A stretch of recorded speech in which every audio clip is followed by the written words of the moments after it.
नमस्कार, बहुत बहुत स्वागत है आप सबका। मैं हूं पुनीत पाठक और इस वक्त देश की सबसे बड़ी खबर आपको बता दें। पाकिस्तान के नापाक करतूतों के बाद सारे देश में नाराजगी और इसके खिलाफ बड़ी कार्रवाई भारत ने की है। पाकिस्तान जाने वाला पानी भारत रोकेगा, अपने हिस्से के पानी को रोकेगा। पानी की दिशा मोड़कर जम्मू और पंजाब में सप्लाई किया जाएगा।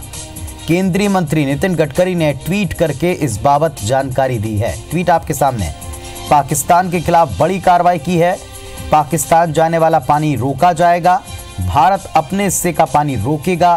पानी की दिशा मोड़कर जम्मू और पंजाब में सप्लाई की जाएगी। केंद्रीय मंत्री गडकरी ने ट्वीट करके ये जानकारी दी है।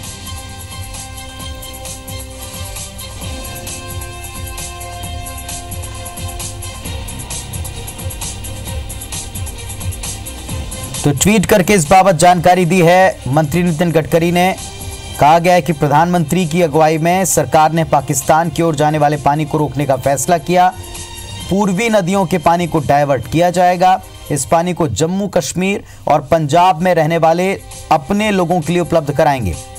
सिंधु जल संधि के तहत रावी, व्यास और सतलज को पूर्वी और झेलम, चिनाब और सिंधु को पश्चिमी नदियों के तौर पर बांटा गया था और अब ये भारत का बड़ा और कड़ा कदम पाकिस्तान के खिलाफ सामने आया है।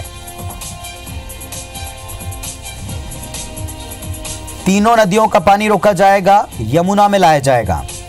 और अगर इस तरह से कड़ा कदम उठाने के बाद असर की बात करें, पाकिस्तान में पानी की जाहिर तौर पर कमी होगी, पानी के लिए तरसेगा वो।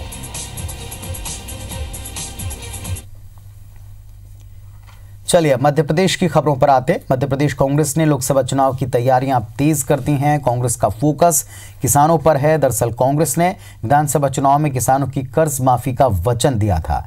सरकार आने के बाद कांग्रेस इस वचन को 22 फरवरी को पूरा करने वाली है। मुख्यमंत्री कमलनाथ 22 फरवरी यानी कल रतलाम में एक मेगा शो के जरिए किसानों की कर्ज माफी के प्रमाण पत्र देने वाले हैं। पार्टी इस कार्यक्रम के जरिए अपनी पार्टी की ब्रांडिंग करने की तैयारी में है। कांग्रेस सरकार प्रदेश की 10 से ज्यादा लोकसभा सीटों पर बड़े जलसे करने की तैयारी कर रही है ताकि किसानों की कर्ज माफी के जरिए लोकसभा चुनाव के दौरान कांग्रेस के पक्ष में जबरदस्त माहौल बनाया जा सके। दावा यह है कि कर्ज माफी का फायदा प्रदेश के 50 लाख से ज्यादा किसानों को मिलेगा। इधर बीजेपी ने कर्ज माफी को लेकर सरकार पर फिर सवाल उठाए।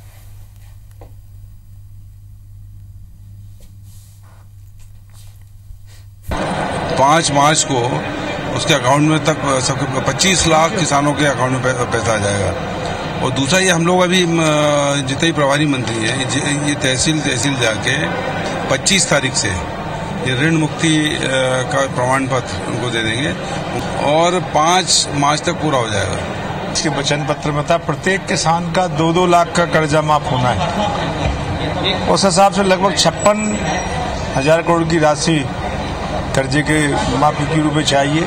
कृषि के बजट में तो 6,000 करोड़ की राशि उन्होंने रखी है। वर्तमान में कितनी बाकी राशि, वो 50,000 करोड़ की राशि कहां से लाएंगे, ये एक विषय है। और सीधे भोपाल का रुख करते हैं। हमारे सहयोगी नवीन सिंह हमारे साथ में जुड़ रहे हैं। नवीन, जाहिर सी बात है कि आने वाले चुनाव को देखते हुए प्रदेश की सरकार पार्टी के पक्ष में कि बड़ा वायदा पूरा कर रही है, इसके लिए मेगा शो कर रही है और विपक्ष भी अपना काम ही कर रहा है। तैयारी कुल मिलाकर कैसी चल रही?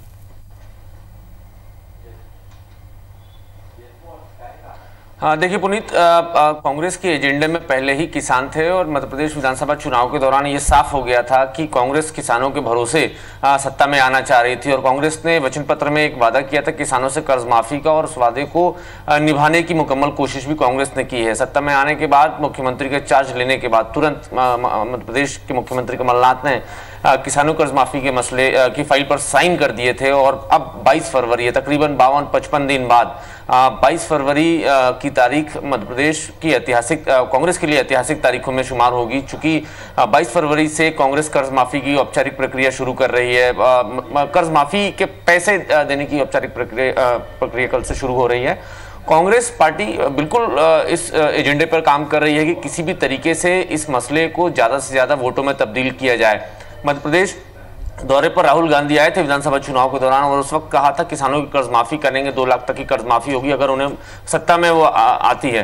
तो यही मध्य प्रदेश, छत्तीसगढ़ और राजस्थान में तीनों ही स्टेट में कर्ज माफी का वादा किया था और कांग्रेस सत्ता में आई है। जाहिर है कांग्रेस किसानों ने कांग्रेस पर भरोसा दिखाया, तभी कांग्रेस सत्ता में आ पाई।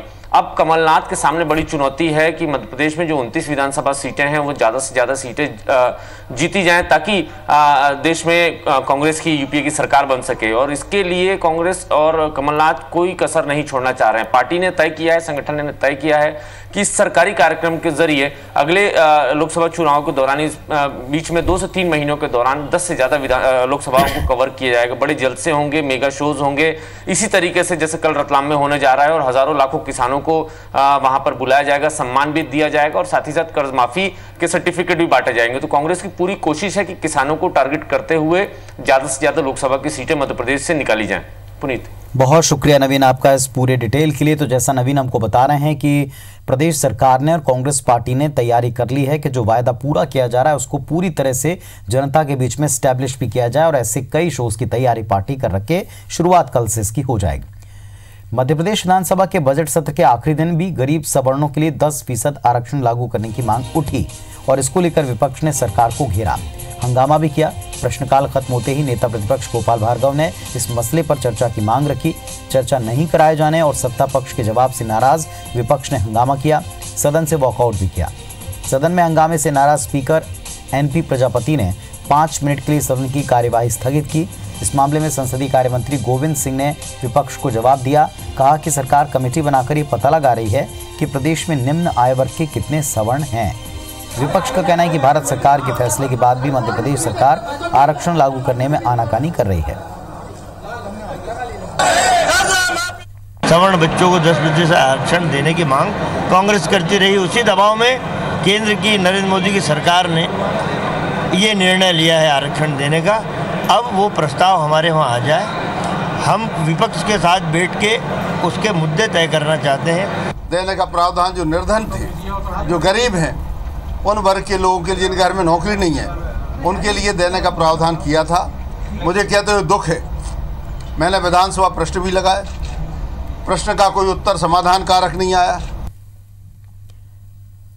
मध्य प्रदेश विधानसभा में स्पीकर एनपी प्रजापति आज मंत्रियों पर भड़क गए और उन्हें कार्रवाई की चेतावनी दे डाली। दरअसल प्रश्नकाल के दौरान कुछ मंत्री अपनी सीट छोड़कर सदन में ही आपस में गुफ्तगू करने लगे, जिस पर अध्यक्ष एनपी प्रजापति ने नाराजगी जाहिर की।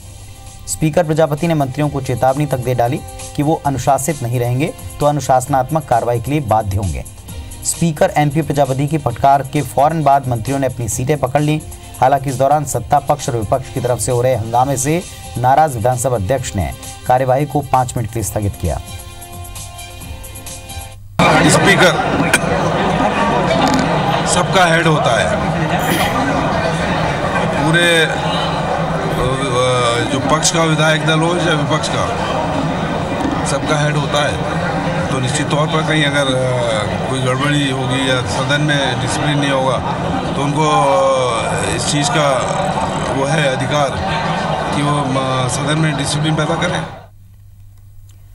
मध्य प्रदेश की कमलनाथ सरकार को समर्थन देने वाले सपा, बसपा और निर्दलीय विधायकों के साथ ही पहली बार चुनकर आए कांग्रेस के विधायक अपने सम्मान की लड़ाई लड़ रहे हैं। अपनी उपेक्षा से नाराज ऐसे करीब 28 विधायकों ने विधायक क्लब बनाया। बीती रात भोपाल में डिनर पार्टी के दौरान इन विधायकों ने तय किया कि ये अपने सम्मान की रक्षा के लिए मुख्यमंत्री कमलनाथ से मुलाकात करेंगे। कांग्रेस विधायक आरिफ मसूद का कहना है कि डिनर पार्टी में 32 से 34 विधायक शामिल हुए थे। ये सब पहली बार के विधायक हैं। विधायकों की नाराजगी इस बात को लेकर है कि उन्हें सम्मान नहीं मिल रहा। उनके क्षेत्र की समस्याओं को लेकर मंत्री प्राथमिकता नहीं देते। बार बार फर्स्ट टाइमर उनको कहा जाता है। जनता की समस्या उठाने पर भी काम नहीं हो रहा। इन विधायकों ने भरोसा जताया कि मुख्यमंत्री कमलनाथ उनके सम्मान का संरक्षण करेंगे। मंत्री इस मामले में सफाई दे रहे हैं तो बीजेपी चुटकी ले रही। शिकायत भी थी कि कुछ मंत्री महत्व नहीं देते, उनका सम्मान नहीं करते, घंटों खड़े रहना पड़ता है मिलने के लिए। तो ऐसी परिस्थिति में हम सब लोगों ने तय करा कि हम सब लोग मुख्यमंत्री जी से मुलाकात करेंगे। इकट्ठे होकर 28-30 विधायक थे और इकट्ठे बैठे हैं और उसमें यही चर्चा हुई कि आप थोड़ी आगे हों और हम लोगों की बात रखें ताकि हम लोगों की सुनाई हो। साधारण मुलाकात है ताकि उनके क्षेत्रों में कुछ काम स्वीकृत हो जाए लोकसभा की आचार संहिता लगने के पहले। हर व्यक्ति असंतोष की आग में जल रहा है क्योंकि चंद लोगों को तो मलाई मिल रही है और बाकियों को रूखा सूखा भी कुछ नहीं मिल रहा। मध्य प्रदेश में पबजी मोबाइल वीडियो गेम पर बैन लगने वाला है। पबजी गेम को लेकर बीजेपी विधायक यशपाल सिंह सिसोदिया ने विधानसभा में ध्यानाकर्षण के जरिए इस गेम को बैन करने की मांग की। उन्होंने कहा कि पबजी गेम से इंसानी नुकसान के चलते देश के 7 राज्यों में इसको बैन किया जा चुका है, लिहाजा एमपी में भी इसे बैन किया जाए। बीजेपी विधायक ने इसके पीछे तर्क दिया कि पबजी गेम के जरिए युवा पीढ़ी हिंसक हो रही है। पढ़ाई के बजाय ग्रुप बनाकर देर रात तक बच्चे पबजी खेलते हैं। उन्होंने इसे अफीम के नशे से कहीं ज्यादा खतरनाक भी बताया। बीजेपी विधायक की मांग के बाद कानून मंत्री पीसी शर्मा ने कहा कि एमपी में भी गेम को कानूनी तौर पर बैन किया जाएगा। और जो पबजी जैसा खेल खेला जा रहा है, एक ग्रुप बनता है, एक समूह बनता है, माता पिता सोचते हैं कि बेटे बेटे पढ़ रहे हैं और ये समूह रात भर 3-3, 4-4 बजे तक अपनी जिंदगी को बर्बाद कर रहा है। लीगली उसको बंद करा जाएगा। लोकसभा चुनाव की तैयारी में जुटी बीजेपी का फोकस अब ग्वालियर चंबल संभाग में बूथ स्तर पर रहेगा। इसके लिए रणनीति तय करने 25 फरवरी को पार्टी ग्वालियर में बूथ स्तरीय संसदीय सम्मेलन का आयोजन करेगी। क्षेत्रीय सांसद नरेंद्र सिंह तोमर इस सम्मेलन में मौजूद रहेंगे। साथ ही केंद्रीय गृह मंत्री राजनाथ सिंह या नितिन गडकरी इसका हिस्सा बनेंगे। पार्टी की जिला इकाई ने सम्मेलन को लेकर तैयारी शुरू कर दी। सम्मेलन में ग्वालियर संसदीय क्षेत्र के 8 विधानसभा क्षेत्रों में बूथ स्तर पर प्रबंधन चुस्त रखने की कवायद है। ग्वालियर जिले में 6 में से सिर्फ 1 सीट ग्वालियर ग्रामीण विधानसभा सीट बीजेपी के पास इस वक्त है। ग्वालियर, ग्वालियर पूर्व, ग्वालियर दक्षिण, डबरा और भितरवार ये 5 सीटें कांग्रेस के पास हैं। ग्वालियर संसदीय क्षेत्र में आने वाली शिवपुरी जिले की 2 विधानसभा सीटें करेरा और पिछोर भी कांग्रेस के पास है, लिहाजा बीजेपी को सभी सीटों पर बूथ स्तर पर कसावट लानी है। मुझे मालूम नहीं है, लेकिन संसदीय सम्मेलन 25 तारीख को ग्वालियर लोकसभा का है और पार्टी ने कुछ लीडर्स को कहा है, अभी किसकी स्वीकृति आई है मैं शाम को बात करूंगा। मध्य प्रदेश विधानसभा में मंदसौर गोलीकांड से लेकर सिंहस्थ और नर्मदा किनारे पौधारोपण घोटाले में पूर्व सरकार को क्लीन चिट देने वाले मंत्रियों के जवाब पर कांग्रेस के अंदर भी सियासी बवाल है।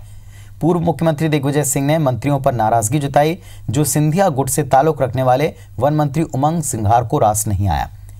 विधानसभा में वन मंत्री उमंग सिंघार ने नर्मदा किनारे पौधारोपण घोटाले में पूर्व सरकार को क्लीन चिट दी थी। दिग्विजय सिंह ने इसको गलत बताया था। दिग्विजय सिंह का दावा है कि पौधारोपण में बहुत बड़ा भ्रष्टाचार हुआ, जिसे उन्होंने नर्मदा परिक्रमा यात्रा के दौरान खुद जाकर देखा। दिग्विजय ने सवाल उठाया कि मंत्री को बीजेपी का बचाव करने की क्या जरूरत थी। मीडिया में दिए इस बयान पर वन मंत्री उमंग सिंघार खफा हो गए। उन्होंने दिग्विजय को एक पत्र लिखकर नाराजगी जताई और कहा कि मीडिया में बयान देने से पहले उन्हें मुझसे बात करनी चाहिए थी। इधर जयवर्धन सिंह अपने पिता का बचाव करते नजर आए। उन्होंने कहा कि वो भी दिग्विजय सिंह को स्पष्टीकरण दे चुके हैं। उन्होंने उमंग सिंघार पर ताना कसते हुए कहा कि वो बिना खत लिखे अपनी समस्या सुलझा लेते। जो मैंने प्रश्न का जवाब दिया था उस जवाब के अंदर के स्पष्ट है जांच के आदेश हुए हैं, तो वही चीज़ मैंने उनको अवगत कराने की लिखी थी। यही मेरी भावना थी कि कोई गलत बयानबाजी के बजाय आप पढ़ लें, उसके बाद अपना बयान। दूसरी है, हर मंत्री की अलग स्टाइल होती है। अगर उमंग जी को लगा के उनको पत्र के द्वारा उनका जो भी बात है वो स्पष्ट हो सकती है, उन्होंने पत्र लिखा, अब वो उनकी स्टाइल है, तो हर व्यक्ति का अलग स्टाइल होता है। मेरा जो उसमें एक हमेशा मेरी जो एक स्टाइल रहती है, मैं सीधा व्यक्ति से बात कर लेता हूँ, तो हर व्यक्ति अलग स्टाइल होती है। जम्मू कश्मीर के पुलवामा में आतंकी घटना का विरोध पूरे प्रदेश और देश में जारी है। ऐसे में इंदौर का व्यापारी संगठन आगे आया। इंदौर के सियागंज ड्राई फ्रूट संगठन ने पाकिस्तान से आने वाले ड्राई फ्रूट को न खरीदने का फैसला किया। पाकिस्तान से बड़ी मात्रा में खारक और पूजा में इस्तेमाल होने वाली धूप का आयात होता है, लेकिन अब व्यापारियों ने इस सामान को नहीं खरीदने का फैसला किया है।